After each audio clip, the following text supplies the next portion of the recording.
Well, welcome to the 700 Club, and thanks so much for joining us. His back is against the wall. That's how President Biden described Vladimir Putin. Russian forces are now stalled in Ukraine. Putin is now unleashing even more fury on Ukrainian civilians, using hypersonic missiles in his ruthless quest to crush all opposition. CBN's Jenna Browder is in Washington with more.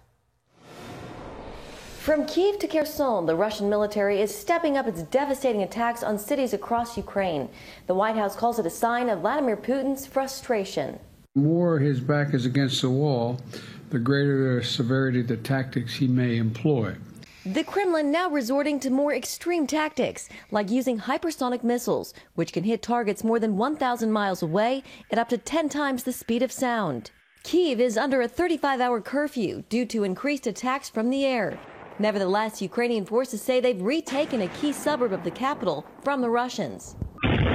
In Kherson, a show of defiance as civilians protest the Russian occupiers. Video shows Russian forces firing stun grenades on them.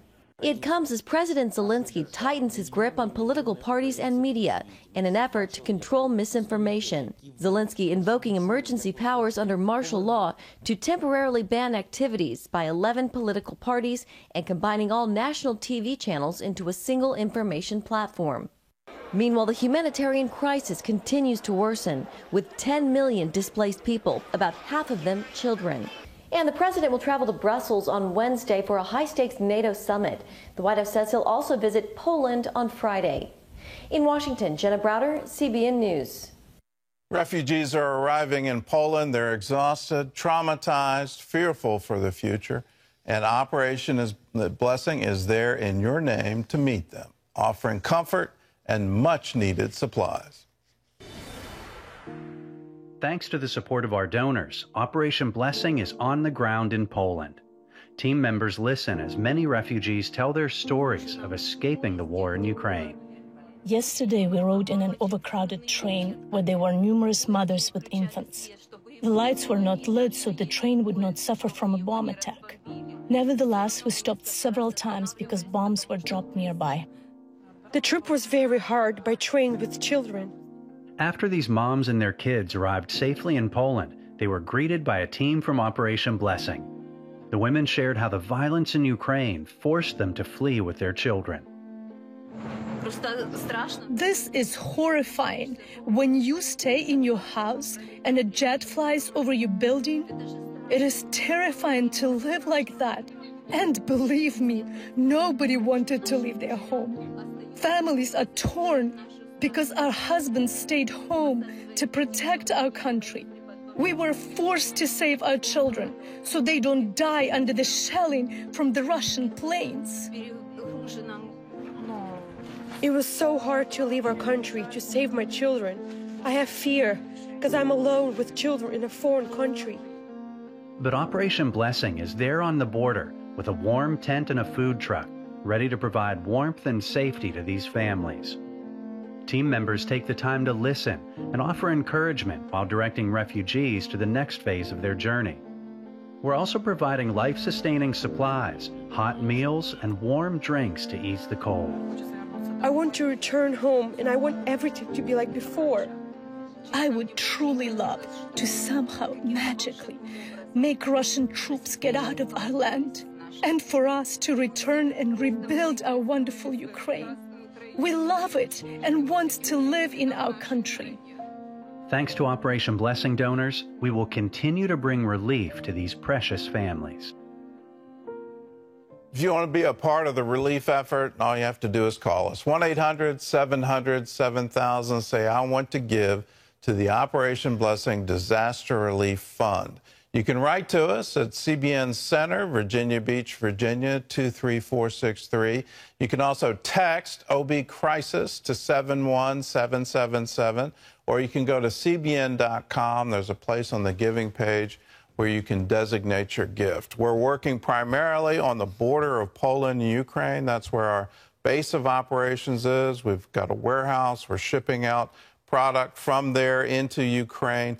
Then we have all the Orphans Promise Centers within Ukraine, as well as our office, we've been there for over 30 years, so this isn't some new effort. These are existing facilities, existing directors, existing centers who have been providing relief primarily to orphans and distressed families in Ukraine, and now they're being mobilized to help with this wonderful effort to help people in their time of need. If you want to be there, if you want to be there for them, give us a call, 1-800-700-7000.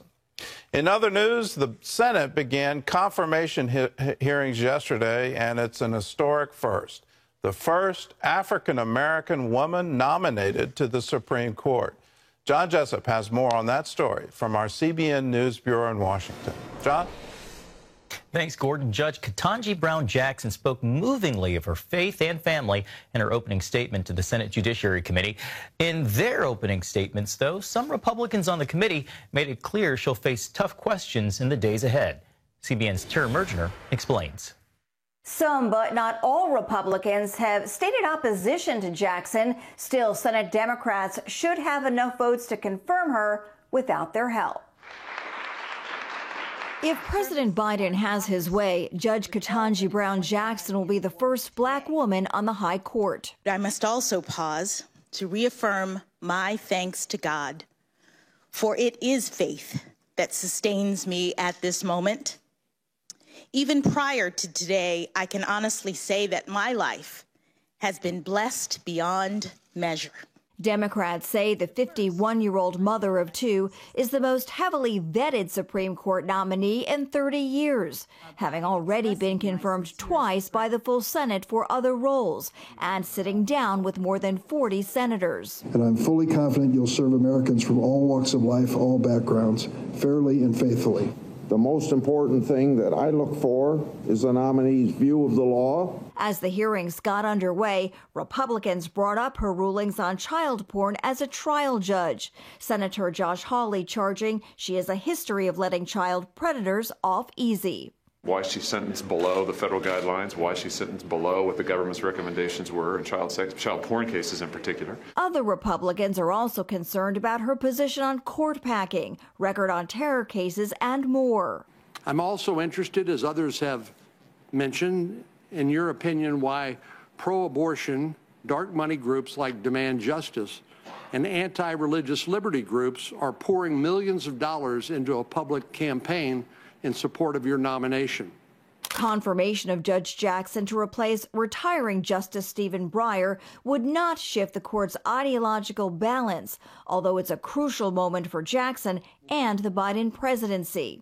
Democrats praising Jackson for her record on abortion, climate change, and gun control. I don't think she'll get any tough questions from Democrats, but Republicans have a lot. I don't think that she will be, based on her record, a big supporter of the religious freedom rights under the First Amendment. While it could be a contentious week, Senator Lindsey Graham says Republicans will be far more civil than Democrats were during proceedings for Justice Brett Kavanaugh and Amy Coney Barrett. And the one thing I can promise you, you will not be vilified, you will not be attacked for your religious views, you will not be accused of something that you could not defend yourself against until it was too late. Over the next 2 days, senators will get a chance to grill the nominee and scrutinize her work. In Washington, I'm Tara Mergener, CBN News. All right, thank you, Tara. And you can watch Judge Jackson's confirmation hearings on the CBN News Channel. All you need to do is download the CBN News app or the CBN Family app. Well, over the weekend, Leah Thomas became the first transgender athlete to win a Division I championship. Thomas, who formerly competed on the men's swim team at the University of Pennsylvania, began racing women last fall, and that sparked a Title IX complaint against the university. CBN's Heather Sells reports. Thomas wins the NCAA championship. A historic first, transgender athlete Leah Thomas won the 500 freestyle Thursday, beating Virginia's Emma Wyatt by more than a second. This despite never even qualifying for the Division I championship during his first 3 years on the UPenn men's team. I didn't have a whole lot of expectations for this meet. I was just happy to be here trying to race and compete as best as I could. Since Thomas began competing against women, much of the swim world has either publicly supported him or protested anonymously. His NCAA championship, however, has thrust him and the issue further into the spotlight, leading to a more public outcry. They can't cancel all of you. Some calling on women swimmers not to compete. And a 500 freestyle swimmer who came in 17th and missed the top 16 allowed in the finals became the first swimmer to call out the NCAA. Rika Georgi says that while she respects Thomas, it is disrespectful for trans athletes to compete against women. Also, Concerned Women for America announced a civil rights complaint under Title IX with the U.S. Department of Education against UPenn. It can't be allowed that one side says, shut up, you're a bigot. There are real tensions in rights here, and we have to work it out as a nation. The NCAA turned down a CBN News interview request and pointed to recent policy statements which promise fairness, inclusion, and safety for all who compete. Whether or not it changes its current rules may depend on who keeps speaking up. All the swim moms that are up at 5 in the morning driving their daughters to the pool are saying, what was it all for? You're seeing all these students, these student athletes, these young women saying, how can I compete against a biological man? The NCAA championships marks the end of Thomas's collegiate career, but there may be a second act. He told Sports Illustrated that he's planning on the 2024 Olympics. Heather Sells, CBN News. Thanks, Heather. Gordon, this issue drawing strong responses. And it will continue to draw strong responses, particularly, what does this mean for the Olympics? But here in America, what does it mean for women's sports? I remember the 1970s. I remember the epic battles for equal funding, equal recognition.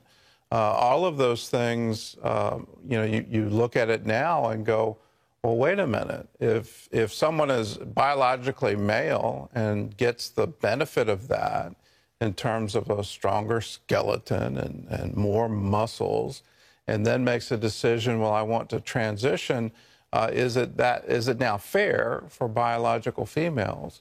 And I think the answer is no, it's not. And so you look at the slots that would be taken, the championships that would be won, and is that fair? But we'll see. The courts are going to have to weigh in on this, and we'll see where this goes. But it does strike me as not being fair.